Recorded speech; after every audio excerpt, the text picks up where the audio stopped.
This San Francisco Comic-Con panel, Geeks United and New Hope, is brought to you by Loot Crate. Loot Crate is a monthly subscription service that they send you a box of random geeky stuff. It's basically like getting Comic-Con in a box, so it's great to have this sponsor for this special panel. So basically they'll send you a shirt, other random toys and like little trinkets and gadgets and stuff. And it's really cool. And they also have different types of boxes. Some in particular are Loot Gaming, Loot Pets, Loot DX, which is basically a larger, more expensive box.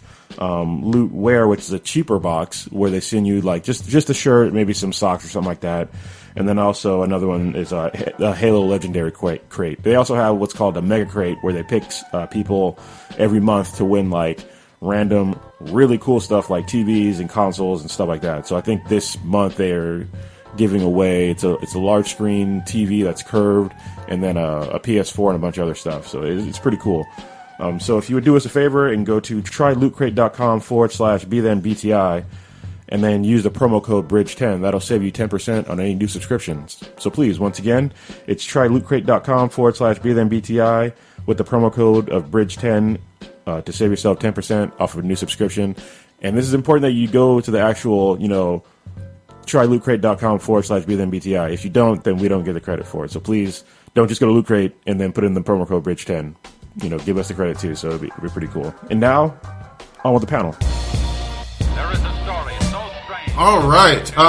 Welcome to our panel on diversity for Silicon. I'm messing up already. San Francisco Comic-Con. Reset.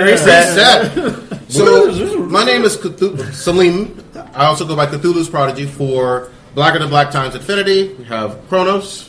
And we have Bunny Man. Henry. What? I'm going Bunny Man today. Bunny Man? Yeah. All right, cool. Henry, who they're going to do a podcast actually together coming up very soon called Black and Yellow under the Blacker Than Black Times Infinity banner. A little bit about ourselves. So we've been podcasting for a little over a year and give or take, year and a half? Yeah, give or take. Yeah.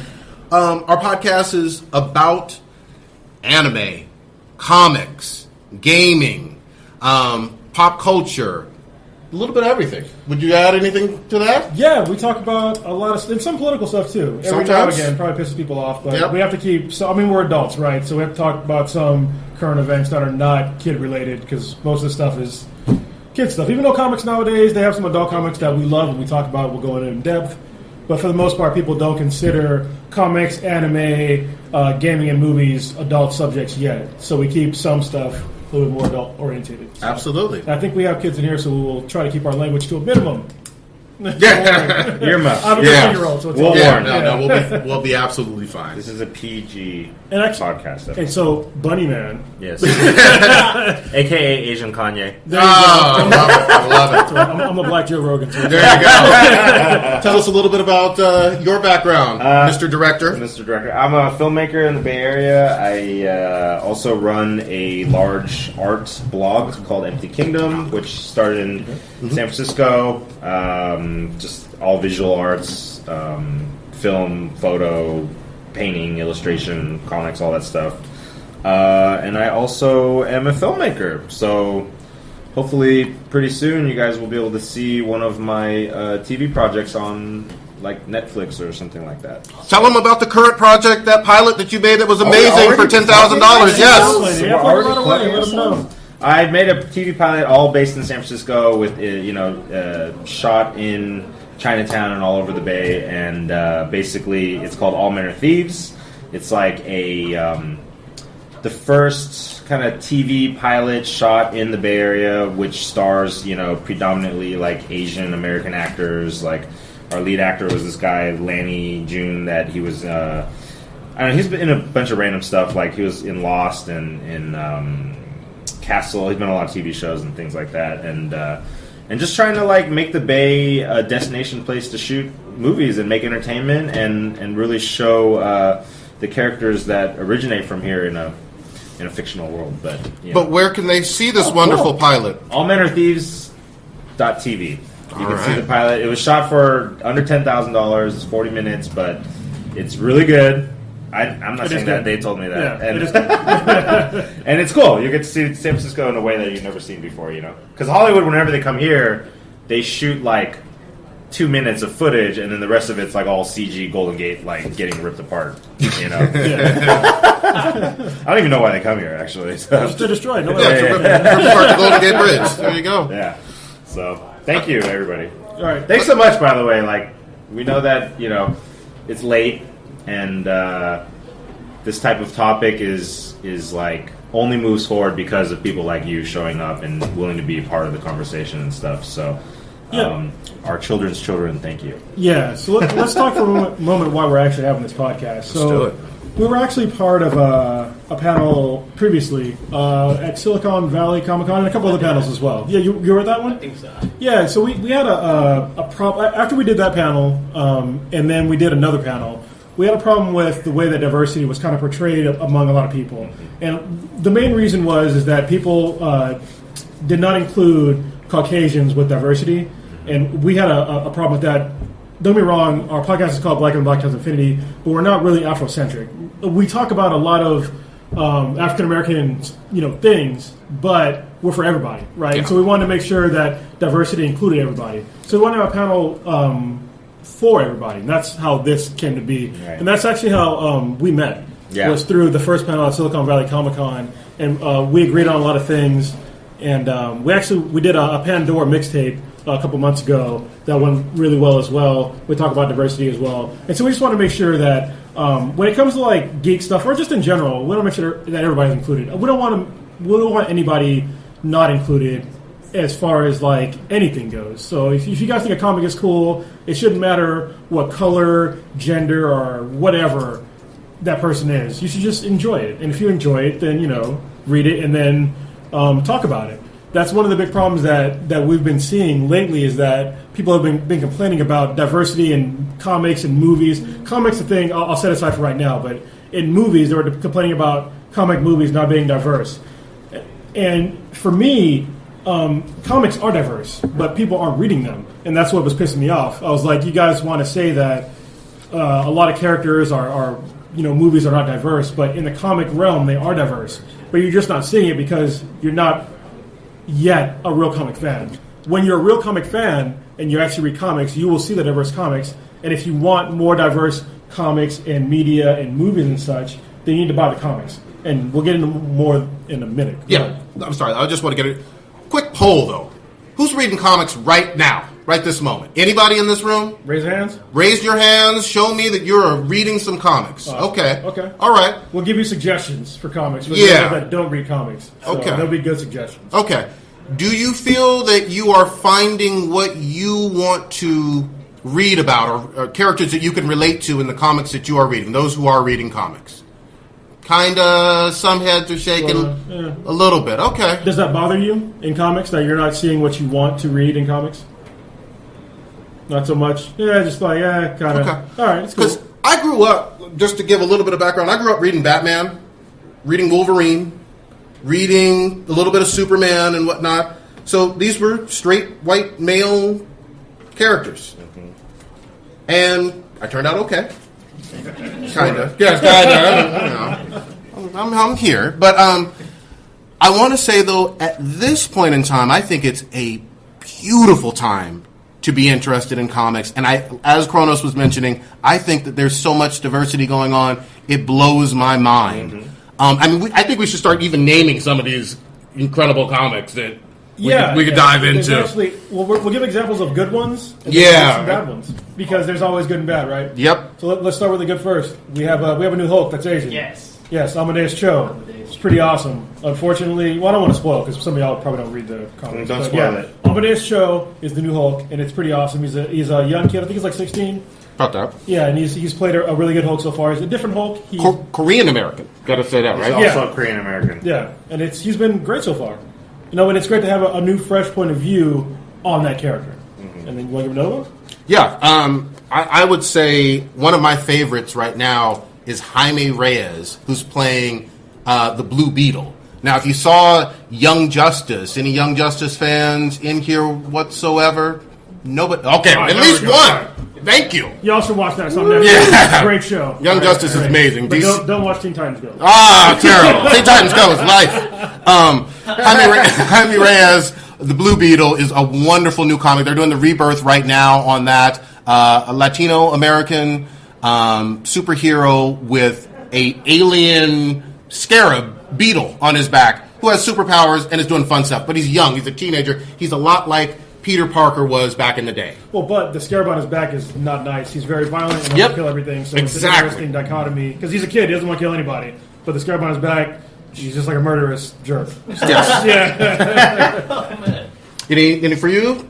I actually still go to Saga. I think Saga. There you go. I think the interracial marriage baby war catalyst is like, right? Yeah. Interspecies. well, to me, I see that as like interracial like I got thumbs up analogy. for Saga. But just the fact that they're all mixed and that they're fighting for love, the freedom to have that love, and everybody is judging them, persecuting. I mean, it kind of reminds me of just how society works in terms of how we perceive each other, in terms of who is supposed to be together, or like if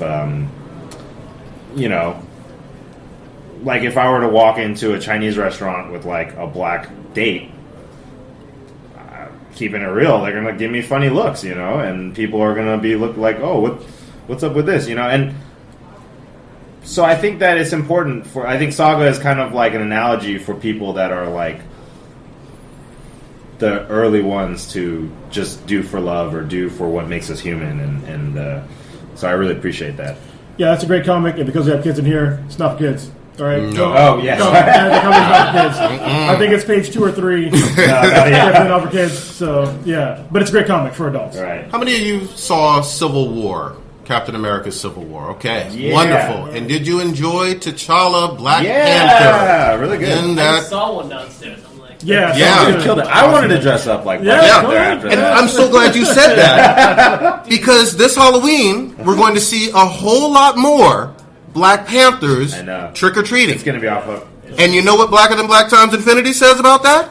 It's perfectly fine. No matter who you are or what you look like, you can dress up as T'Challa and be Black Panther. And nobody should ever give you crap about that. Okay? Yeah, because your son dresses up as Batman, Spider-Man, yeah, Hulk, everybody. everybody. Yeah. It's perfectly fine. And I have a personal problem when folks throw shade at people for dressing up in a like a race or a gender that isn't their own from that character. So Yeah, yeah. cosplay's Yeah, for that's so everyone, racist. Halloween's for everyone. You should be able to do that, and I can't wait to see these trick-or-treaters. Yeah, so out of everybody that said they watched Civil War, did anybody pick up the new Black Panther comics at all? No? You guys, Okay, I'm we sure got- you guys yeah. did. Okay, so I'm going to talk a little bit about Black Panther. Please. Have you read the backstory on Black Panther from the new Avengers days? not for the older version. Of it? Yeah, older version. yeah. So, well, it's kind of in between the old and new. So anyway, with the Black Panther comics, I would recommend to anybody that reads that new comic, which is great, by Tashani Coates. Ta-Nehisi Coates. Ta-Nehisi Coates. I can't say his name. Ta-Nehisi. Ta-Nehisi Coates? Mhm. Yeah. He did a great job writing that comic. However, he didn't do a great job with giving you a backstory. So I will give you basically the roadmap to get to the Black Panther, where the current one is. If you read The New Avengers by Jonathan Hickman, that's where that story starts. And then read Secret Wars by Jonathan Hickman as well. And that's where that leads directly into Black Panther. So please read both of those comic series, and everything will make sense. Because when you first start reading Black Panther, you're like, Wakanda is supposed to be this really cool country that doesn't take anything from anybody, but it's all destroyed. Technology and stuff, Yeah, but this explains why it's destroyed. So, Let's switch gears just a little bit. I want to actually mention some things on the DC side with villains. yeah. Yeah. So, who saw Suicide Squad in here? All right. How'd you guys like it? Did you like All it? right, Awesome. thumbs Oh, up. people liked it. All right. Thumbs up, I liked thumbs up. People didn't like it. You know what?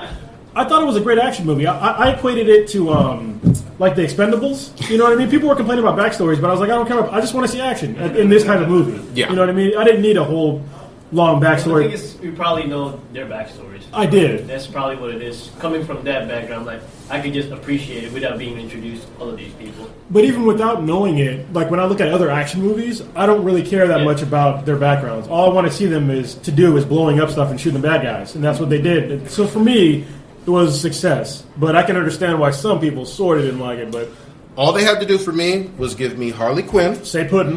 say pudding, and be truly like Harley, For my money, she's the best female villain we have, DC or Marvel, period. And I know some of you are thinking, I don't know if that's correct, but name someone better. There's not a whole lot of female villains. What is it? Amanda Waller. Oh, right. Okay, so okay, that's a true villain. She She's is a true evil. villain. She's evil. That cleanup game in Suicide Squad was nothing nice. And actually, what's hilarious about Amanda Waller is that when I first saw that, who was the name I was playing her?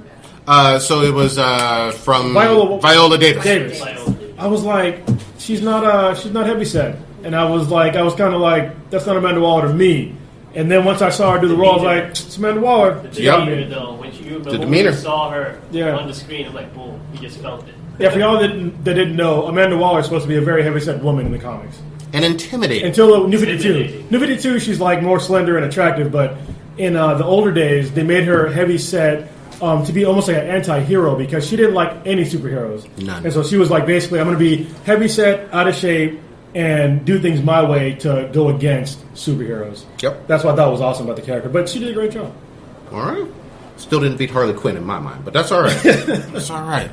So more about the female. So I think one of the problems with the female villains is that people were complaining that Harley Quinn, they were thinking of her as a role model because people weren't used to female villains. And I was like, Harley Quinn is not a role model. She's a villain. She should have no redeemable qualities. Well, or very few. And I think people got confused about that. Because they don't read the comics. She's supposed to be in an abusive relationship with Joker, which nobody should want to be in.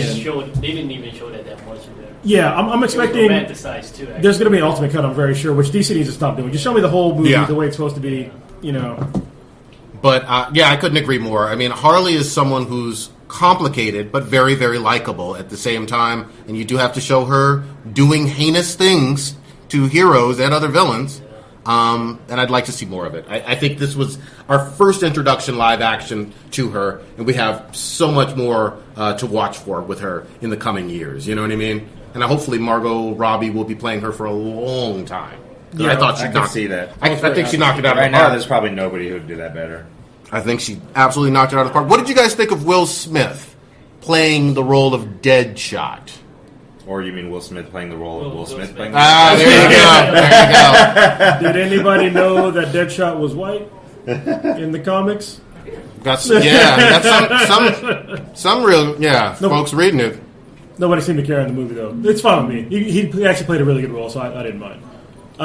When I look at... A lot of people complain when we have characters that are traditionally not white. When they're changed to white, they complain. But when it's the other way around, nobody really complains. Right. Usually I complain when it's still there, but I didn't care in Will Smith's turn because he did a good job. I don't know about that because didn't they do that with Mary Jane or something like that? Yep. Well, they're going to do it now. That's the different though. That's people complaining that she's supposed to be white. And she's not. I call that reverse entitlement when you complain that they change a minority character to white character, but when they do vice versa, you're just like, that's cool. It's either like don't complain, or complain be like honest about it and equally fair that everybody should be able to do it. Yeah, it should be fair. So for me, when they do that with either the reverse or the other, the only reason why I think about it is because I just think about source material, right? Right. When I think about any comic book movie, when they diverge from the source material is when I think they have the most problems. If you look at all the Netflix series, they stay very true to the comics.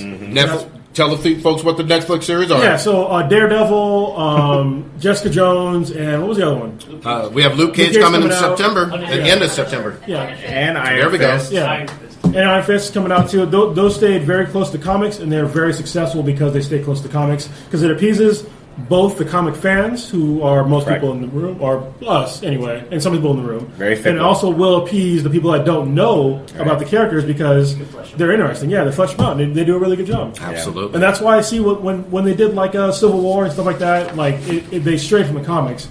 And some comic fans like me complain a little bit because I'm just like, hey, I get that you want to make a new Avengers movie, but just don't call it that name. Call it, like with Civil War, just call it Captain America versus Iron Man. You call it that, perfectly fine. You call it Civil War, there's already a book called Civil War. I'm expecting X, Y, and Z, and you're giving me A, B, and C. So it's a lot of a lot of undercutting story too. Yeah, they missed a lot. They missed a lot. Absolutely.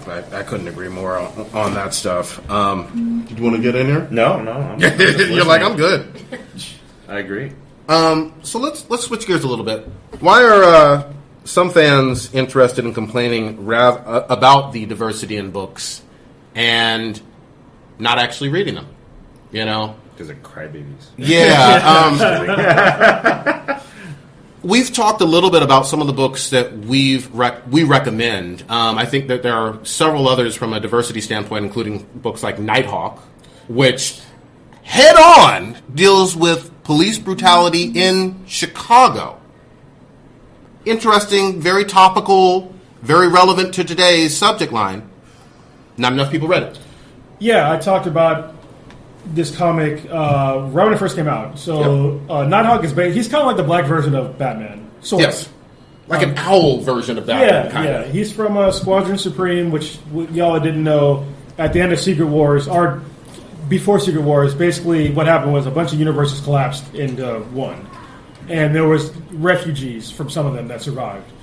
The refugees that were heroes that survived, they formed a squadron called Squadron Supreme. Powerful squadron. Very powerful. One of them name was Nighthawk. When he came to this Earth, he decided to fight crime on both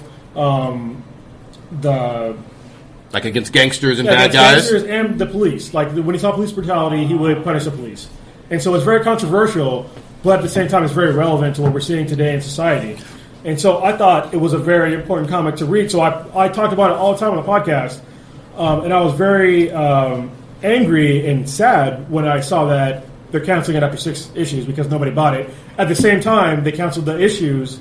People were complaining about no diversity in comic books. I'm like, we have a perfect example of diversity in comic books. By a major publisher. This was by Marvel. This wasn't by some third-party, independent, backwoods of Idaho type of publisher. Not that there's anything wrong with that. But this was Marvel Comics. You know what I mean? But that's okay. That's okay. I'm trying to get over that. I'm trying.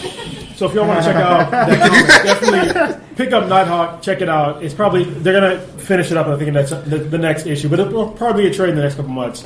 Pick it up. It's a great comic in my opinion. So, and I'm gonna say another one that's closer to home in terms of subject lines or subject matter. Power Lines are you guys familiar with Image Comics? No, Image is great. Yeah. Saga. They gave you Saga, East of West. How about The Walking Dead? Everybody knows The Walking Dead. All right, yeah, there we go. So obviously this is under Image, and Power Lines dealt with really giving some people who were very racist superpowers. Yes, and a gangster. Here in the Benicia, Richmond, Contra Costa County area. It was written by Jimmy Robinson by Image Comics. Someone's looking it up right now, which I like to see. But Power Lines was this incredible comic that only got, I think, about 4 issues. Yeah, it cut off like right away. I was very disheartened because I wanted to know more about it. But that subject matter is relevant. It's interesting. It's hyper-local, and it's very diverse. And it would have been nice to see more of that. But again, you have to have people who are willing to take a chance, support something that looks a little different, doesn't have somebody in a cape or spandex on, and try it. We have a question in the back. That was Image for Power Lines. Yeah, they're still around. They make a lot of really good comics. They got bought by DC. Oh, really? Did they Image? really? I don't think they did. Yeah. No, they're local Way to back us, in the actually. day. They're in Berkeley. Image Comics? Yeah. You're talking about the Image Comics started by Eric Larson and Jim Lee. Yeah, but they're in the East Bay now. Yeah.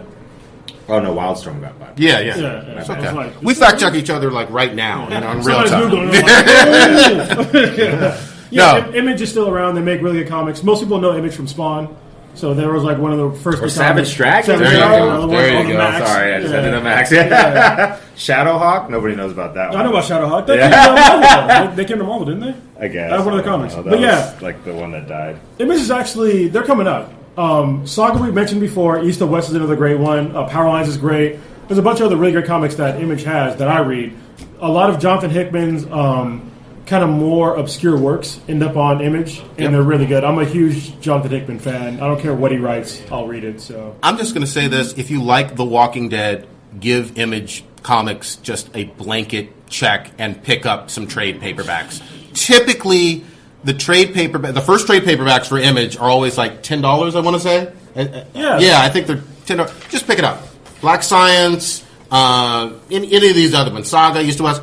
Pick them up, read these stories. I think they're extremely important. They're very diverse. Sometimes they have adult subject matter, but they're always interesting stories. Typically, they don't even have a lot of superheroes in them, per se, but the stories are so well written, they'll hook you in anyway. Yeah, like there was one that just came out as a comic called Snot Girl, and it was awesome. Which like, sounds, sounds weird. Creator of Scott Pilgrim. There you go. So if you know Scott Pilgrim, it's pretty good. It's about a girl that has bad allergies. All right, and it's actually really good. No, I didn't expect to like it, but I liked it. So if you guys see it out there, I think it's they're on issue number 3 right now, and it's pretty. And good. she's actually A fashion blogger. But she's also, I think, supposed to be half Asian, right? I only read the first that's one. what the writer, because he's half. Come in. Oh, no, I'm looking for a friend. Okay. Your friend's in here! There you go. I got a question for everybody, though. What do you guys think? Is it okay for someone who's a white, straight male to write a black female character or a gay character or Asian? Is that okay? If he can do the voice, yes. Okay. If he can't, no. Okay. Well, I'm writing my own little. I'm too poor or cheap to hire an artist, but I write superhero stories myself. Cool. Just starting to put them out. There's a guy I met from Prism Comics he's kind of a larger-than-life character, big, tall guy, ray of sunshine attitude, like a bodybuilder, really nice guy. He's gay. How could I not write a story about that guy? There you go. I'm, your typical straight, white, Wonder Bread, Swedish ancestry guy who loves comic books. There you go. I told him I'm doing it. He's fine with it, but the first draft of the story needs more drafts. It's all good. It's part of the process. Which is perfect. You only go so deep, I think, unless you get more involved with the culture, shall we say? Yeah. That's what it is. Yeah. Well, the best example that I always like to bring up when it comes to straight white men writing characters that don't look like them is Black Panther. I mean, we wouldn't have that character if not for Stan Lee and Kirby. I mean, you have to sometimes imagine something that's a little bit beyond your own life experience, and it's perfectly fine to create and embrace the fact that your characters don't look like you or may not have the same genitalia. It's all good to do that. At least genitalia. Yeah, I mean, there's a male writer that's doing every other issue of Wonder Woman and knocking it out of the park on Rebirth right now. Right. On Deathstroke for Rebirth, you have a black writer, Christopher Priest, killing it. Right. Actually, what's Matt's comic? Matt Heyman. I can't remember the name of it right now. So we have a friend he started writing comics, and he actually based the character off both me and Prodigy. So it's pretty funny. Yeah. So we were very, and he actually came to us and asked us questions about the character and our own personalities. And I thought, I don't see cultural appropriation there because he's trying to understand more about the characters and our background. So I thought that was pretty cool. And you don't want to try to separate people into these categories that are so divisive when it comes to geeks and comics. It's for everybody. We should all be able to write. We should all be able to read. I read, for example, another one on Image, Rat Queens, and it's just Lord of the Rings with women and drinking and what do they do? Mushrooms and all this other weird stuff. And that's all I'm going to say that they do.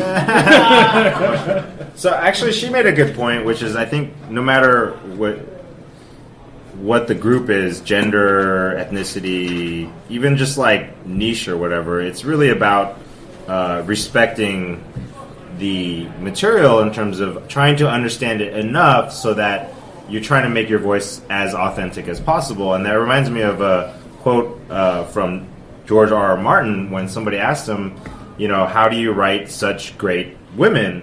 And he said, well, I just treat them like human beings, and obviously he's written some of the most powerful women in, media today.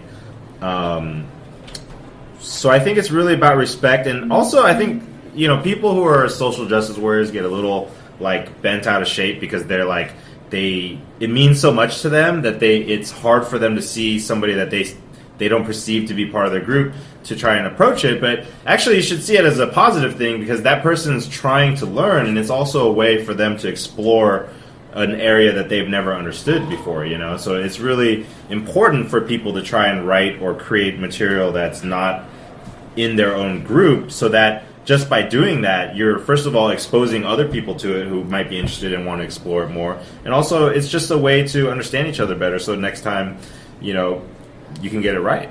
Yeah, I totally agree. Cool. That segment is done. What are you drawing there, man? You like? I'm drawing our doodling. first front row guest. That's not creepy at all. Yeah. It's okay. There's no love letter on the inside, I think. Well, maybe. No, but you can have that later. But if I'm ever famous, it'll be worth like $2. That's good I stuff. was like, I didn't know Henry could draw. Yeah, I know. It actually looks really good. You want to switch gears a little bit? Sure. Yeah. Where do you want to go to? Actually, why don't we talk about some of the upcoming things?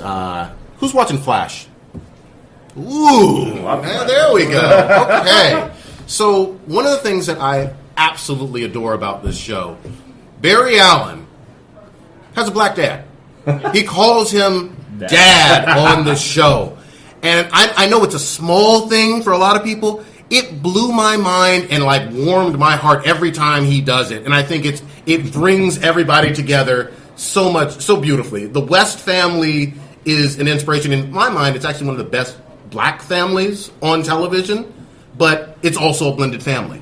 So when you're watching it, season 3, and I think the timeline is going to be all screwed up because of Flashpoint paradox, be sure to just look at Joe and Iris. But go ahead. Can I just point out, like, something happened to me too that's similar, but nobody even looked at it? It's when Glenn, the Korean guy from Walking Dead. got Yes. the girl. I'm like, Ooh. So we talked about this in another podcast. Asian girl. So for Asian Americans, that was actually a historical I was like, moment dude, in I was media, like, which is kind of embarrassing, but it's true. It was very historical. It's very First time important. an Asian guy on TV, Asian American guy. Just Asian American guy had a relationship with a girl where it was an consensual interracial on both relationship, ways. too. Yeah, we talked about this actually. Not like pining for some girl that never is, interested. Yeah, like months ago we talked about this because do you know who David Cho is? Yes. He's a really good artist. He did a lot of artistry for Facebook, but he coined a term called "Fear of the Yellow Man." Sorry for using the racist term, but it's something that he coined, and I totally agree. Is that in media they're afraid to cast Asian members as like prominent members on the cast, so you will never see an Asian man having like any kind of relationship with somebody that is not Asian. Mm-hmm. And it's like I didn't understand that until he said that, and then I start going back and like watching stuff. It's like look at damn, I can't say it's a girl. There's a kid in the room, so I'll put it a different way. Not that there's anything wrong with having a kid in the room. Jackie Chan, when he came and started making American movies, he made one with a white woman, and he never even kissed her or anything. Or Jet Li and Aaliyah and Yes. Not a barely Romeo even a Must hug. Die. Romeo Yeah. Must Die. Yeah. I'm sorry. I know you said this, but I missed it. Is this problem that we're discussing only Asian men and non-Asian women, or is it Asian people and non-Asian partners? Mostly Asian men and non-Asian partners. Okay, because Like I'm the- thinking Asian May on. Yeah, No, the other way Asian around, it's girls okay are a for some little reason. different Yeah. because Very different. yeah. They're very sexualized. Yeah, exactly. That is true. But to keep things on the positive track for television, Into the Badlands has a Asian male lead, Sonny, I believe is his name. Yeah, Sonny. He's a badass, and he's doing martial arts, which is kind of stereotypical, but with I think it's a black girlfriend, I believe. I didn't watch the show. Yeah, and she's gorgeous. He's a really in shape dude. It's part of the story. It fits. It works. And there's no drama about it. You know what I mean? So it's wonderful to see that. And based on, some of the things I've learned from these two guys, when I saw like that show, I said to myself, wow, here we go. We're actually seeing maybe a cure to that awful thing, that awful stereotype. Well, I think part of it is actually something that you talked about, Henry, is that you were having the Chinese, it's basically Chinese money in American media now. Right. I didn't notice this until you pointed it out. Right. And I was like, when I first started watching Star Trek You Beyond. should fear the yellow man. Yeah, it was like, Asian production company owns that. And then there's a bunch of other ones too. Yeah. So basically a Chinese company bought AMC theater chain. So they're actually the largest theater conglomerate in the world.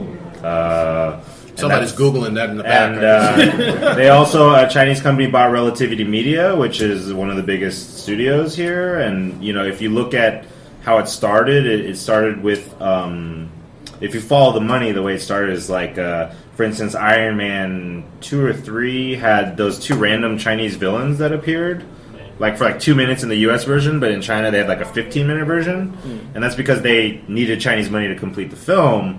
So a lot of these blockbusters, if you'll notice, there's like that one Asian girl that doesn't speak English for some reason, and she's in it. It's because they're taking that Chinese money, but it's actually become much more aggressive. So Chinese companies are actually fully funding films that are either number one featuring all like American cast just because they want to own the property, or B that they're sliding in the Asian characters like the Matt Damon Great Wall movie. It's like 3 Chinese actors and him and Matt Damon, and it's fully funded by Chinese companies and will be distributed all over and stuff. So you're going to start seeing a lot more of that, which is a whole separate problem. Did you guys like that trailer for The Wall with Matt Damon? No. So the funny thing about that, though, is over in America, there's like the Asian Americans really complaining about it, saying that it's whitewashing and how dare you make Matt Damon the savior of Asian people. But they did a search in China, like nobody's talking about it. Like in China, they're just like the articles in China about it are explaining why people in America are pissed off. Like they're not like actually offended. They're just like, oh, it's Matt Damon in our movie. You know what I mean? Like coming from a person from a different country, like an immigrant. When I was in the Philippines, I was just a man. I didn't really have any titles on me, no boxes. People trying to put me in. When I got to the USA, people start putting me in boxes, and then that's when I looked at it in that viewpoint. When I was in Asia. Yeah, I didn't really look at myself any less or any better than anybody else because, I'm surrounded by Asians. Who cares? But when I got here, you have social norms, society and the media trying to put you in certain boxes. Now you're more concerned. I'm like, wait, is this group stepping on me or am I stepping on another group?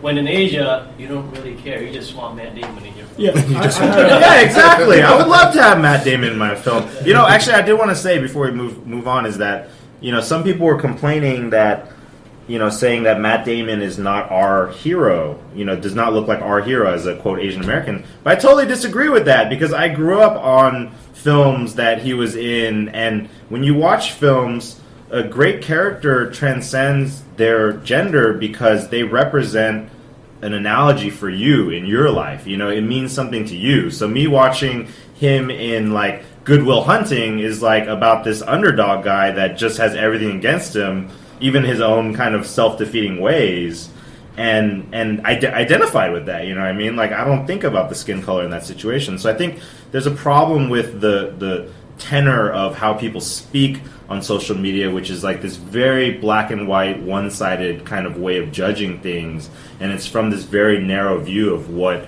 how you're supposed to do it, and I think that's not actually fair to everybody, and I think that's why we're doing this panel, right? Yeah, it's a very strange American problem that I didn't understand until I traveled the world, and then I noticed that when I walked around and I talked to people, they would just see me as American. They didn't see me as black. They didn't see me as African American. They were just like, "You're just American." Then I went to Africa, and they were just like, "You're not from here." I was like, "Okay, you're right," but they didn't care. I was just like, "All right." It was huge. It was very eye-opening for me.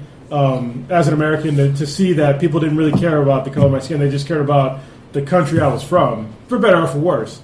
And it was pretty cool to see like things broken down that way. Because they see every ethnicity in America as just American. Same thing. When I go to Korea, I'm just a gringo to them. Yeah. Because my Korean sucks. And they're just like, oh, this guy doesn't speak Korean well. Let's charge him twice as much. Wow. I'm like, dude, I'm Korean too. And they're like, no, you're not. Speak Korean fluently, and then we'll talk. Let's switch gears. What about some of the, and I see this online, and I want to just air it out there. Some of the demands to have more diversity than the population of the U.S. actually has in its census. For example, to have, I'm going to use my own, black males represent what? Black people are about 13% of the U.S. population. 6 to 7% should be black males. Yeah, 80% of all movies and all TV shows from now on need to be nothing but young black males. I don't want that. I don't think that represents our entire country. I think it's a melting pot for a good reason. I think that you can certainly have representation that meets, give or take, your the makeup of our country right now.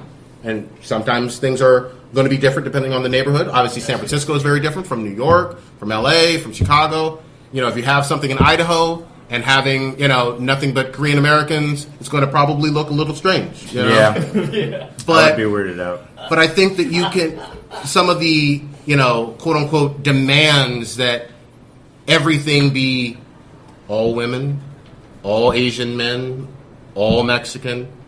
I don't think that that's bringing people together as much as it should. Yeah, it's. I think people really miss the point when it comes to diversity as far as like the breakdown of America goes. Like you already said, if we only represent a certain percentage of the population, you should only expect that same representation in media. Only because that's the way we break it down in America, right? I mean, there's over 60% of people in America are Caucasian. And so we should expect most of the movies, media, all that stuff to be kind of geared towards Caucasian people. We obviously enjoy them as well. I mean, I love Jean-Claude Van Damme, a whole bunch of other action stars that were great back in the day. Obviously, they're not great today, but when I was a kid, they were awesome. Yeah. All right. But at the same time, it's like I never had a problem when I was a kid not seeing somebody that was my skin tone in a movie. But for some reason today, it's a problem, and I don't have a problem understanding it because I'm just like, hey, they're still awesome, and at the same time, I might want to learn more about that culture or ethnicity or whatever. And I think today we're kind of missing the point on that. Where like if somebody isn't the same, doesn't look like you, is in a movie, and all of a sudden you're just like, no, I don't want to see it. But it's like there's still knowledge to be gained there, and I'm all about gaining knowledge and retaining knowledge. And I think people are kind of missing the point on that. Let me ask you a question. So, of the males in this room, are you interested in watching Wonder Woman? Oh. But is it for the boobs? No, actually, no. Yeah. No. She's That doesn't hurt, though. Let's keep it real. It doesn't hurt. She's an amazing character. One of the most iconic characters in comic book history. And the action looks amazing. We want to see it. And it's okay to have a penis and want to see it. And it's okay to, have a vagina and want to see it. Everybody should be wanting to see something like Wonder Woman. And everybody should be wanting to see a character like Black Panther when he has a solo movie. It's perfectly fine to do that and want that, And it comes down to how it's written, because we already saw the huge controversy with Ghostbusters this year, which most people that were chalking it up to misogyny and stuff like that. But it was the reason why is because they made a movie that shouldn't have been made. Look, Ghostbusters original was pretty much a perfect movie. We didn't need a remake. What we should have done, maybe a sequel would have been fine, but a remake and then making the point of telling us that, hey, it's an all-female cast. It's like, well, why? At the same point, I understand that some people can be like, well, the original cast was all males. But, I mean, they weren't making a point of saying, hey, all-male cast. You know what I mean? And I think they also missed the point with some of the characters, like Leslie Jones, which I feel bad that she catches all this crap now because of this movie. But it's like, look, you took a character that was Winston. He was like the straight man. He was like the voice of levity to this group of kind of crazy people. Yep. They were crazy scientists. Yep. And they made her a caricature of a stereotypical black woman. And I'm like, why are you doing that when the original character was nothing like that? And I think that pissed a lot of people off. And the fact that they just remade a movie that just didn't need to be remade. Anybody that was in that movie, whether it had been all females all whatever, even if it was all dudes that were all white and they remade that movie, it would have still not done as well as the original movie. I mean, there was definitely the taste of pandering in that film. Yeah. Because at the same time, Bad Moms, which is a comedy featuring all women, made like $120 million so far. A rated R comedy, I believe. Yeah, I mean, it's like, so I think, but I do think a lot of the backlash was racist and sexist. There was definitely some. I think there was a group. There was a segment that was very vocal that, it's hard to predict which projects like get attached to like this kind of like unfair level of, vitriol. Well, it was also hard because. But I'm not disagreeing with the fact that it was a bad movie for the wrong reasons. Yeah, I mean that's why it failed as financially in the. We got a bigger question. picture, Sorry. Yeah. I'm just wondering why you didn't think they should have made it. To me, if they wanted to remake it, why did it matter if it was all women or all whatever? So to me, the level of negativity specifically aimed towards Leslie Jones, because she caught All of it, pretty much. the amount of it. You have to look at it and go, well, why is that? And you have to look at it as because she's a black woman, and misogyny, and especially misogyny directed at black women is a real thing. Well, that's the part that I'm saying is the more vocal group of the internet that was like the racist contingent, And there was also another problem with what you're saying is true, but Sony deleted on purpose views on if you look at the YouTube on the trailer, they deleted points of views that were negative, but they were from females, and negative views that were not negative about. They basically took out everything that was just negative about the trailer. They only left in things that were negative about females and black women. And that was a huge problem. And then they doubled down and they talked crap about nerds. They said that nerds are horrible people from the director, Paul Feig. And I was just like, you can't do that. And that's why I said I feel bad for her and the whole cast. Because anybody that was in the cast of the situation with what Sony and the director did, they're going to catch crap no matter what. And so I agree with part of what you're saying. Obviously, I don't agree with any kind of racism. That's unacceptable to me. But at the same time, the studio and the director did nothing to help fix that problem with the movie that I believe that shouldn't have been made. That's my opinion, though. Obviously, we have different opinions, and that's fine. Shouldn't have been made the way that it was made. Yeah. I think is. It's hard to remake a classic. It really is. On any level. And, I had my issues with the casting. Obviously, I'm not a casting director. I voiced my opinion with my wallet, which is what consumers do. And the movie had its struggles. I think it was down, what was it, reported $70 million, didn't make back its production, budget. It didn't do well financially, and it was kind of what it was. Well, and another part of the thing that I have a problem with is that it's hard to say that everything about the movie not making money was misogyny when the same director and very similar cast made Bridesmaids. Yep. And I watched that movie. I enjoyed it. It was wonderful. Nobody complained Very about the movie being full of females. Yeah. And so that's the reason why I come back to it's not just the cast. It's more of like what they did and what they were trying to portray. Although I might be able to play devil's advocate and say that those films are all female roles playing female role permissive characters like Bridesmaids. Well, Right. Can I? You know what I mean? Can I offer one quick thing that actually never They gets should do brought a up? female Hangover and see how that. Well, is. there you go. It was originally Actually, that was kind of the female Hangover, wasn't it? Remember the Wasn't Alien? as epic though. Remember the Alien franchise? Yes. That was with Sigourney Weaver playing Ripley, and Star Wars just came out. yeah, but The with, female lead, nobody cares. exactly. But with Aliens, even though it was late '70s movie, I know old. I know it's an old movie, but and they've had plenty of sequels and whatnot. Female lead, nerd centric. Every geek on this planet loves those movies. Female lead, zero problems. Nobody in that the fandom for Aliens has any issues whatsoever with Ripley being female, being kick-ass, and leading that franchise, or any of the subsequent movies. So I think that the geek kingdom got a lot of flack for being against this movie because it had women, but there's plenty of examples of female-led movies that geeks have supported. Male and female geeks have supported wholeheartedly. franchises, even from 30 years ago. Yeah, I think geeks as a whole, we're more accepting of different ethnicities and different cultures and all that stuff, just in general because we're kind of like a marginalized group, right? So we're obviously going to accept more people than most.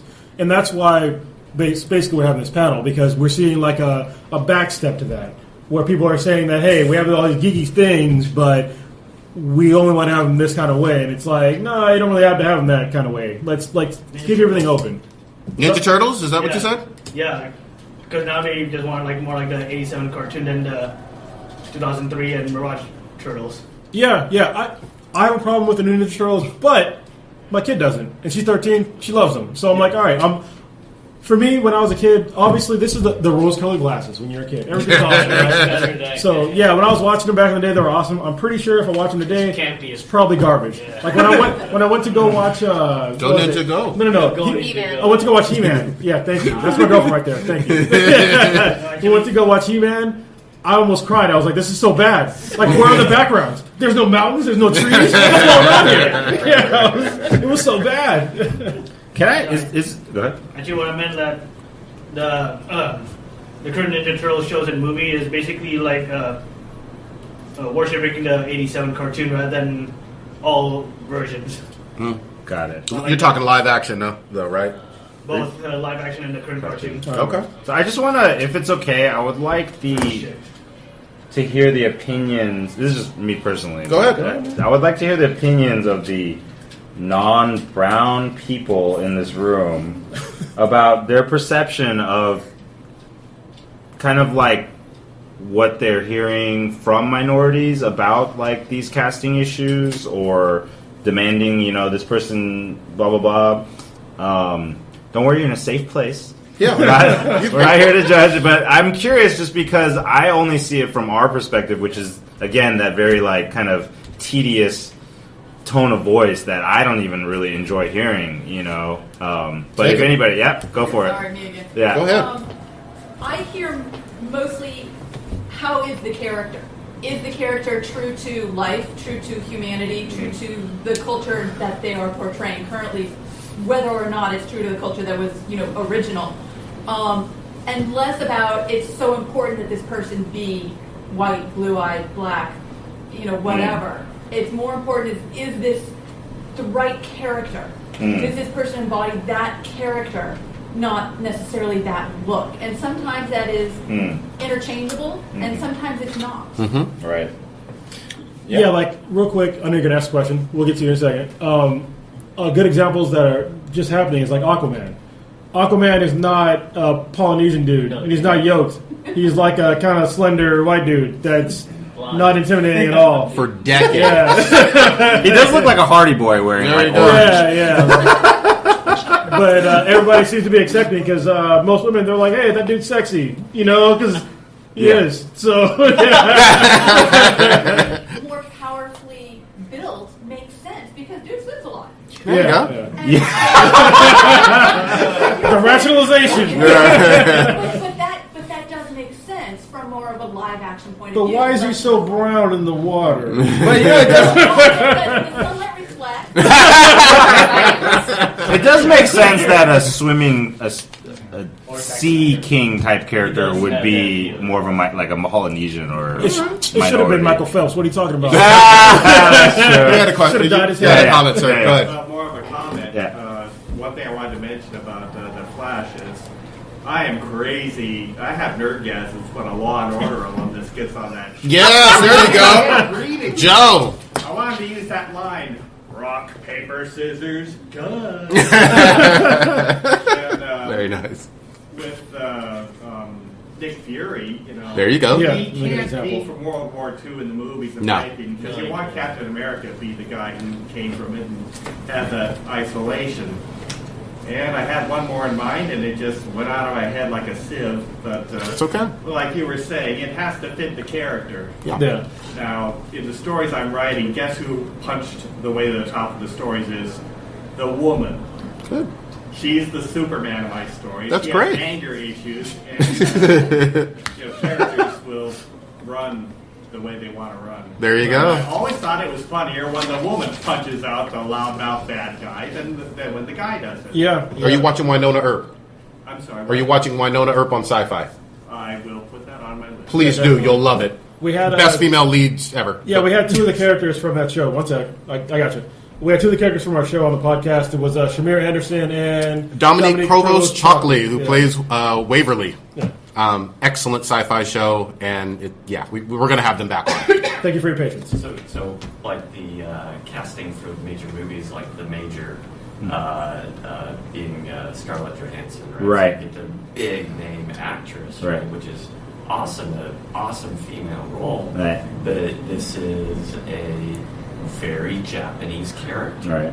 Right. So it to me, growing up, loving that film, loving Ghost in the Shell. Oh, you watch Ghost in the Shell? Yeah. and It's classic. So now I have this Even the dual, name is Japanese. Dual feeling about Yeah, exactly. the movie. I really want to see it, and yet it's like, oh, they kind of, is that going to be good? Or I'll tell you what pissed me off about that is that I was on the fence, but kind of leaning over to no.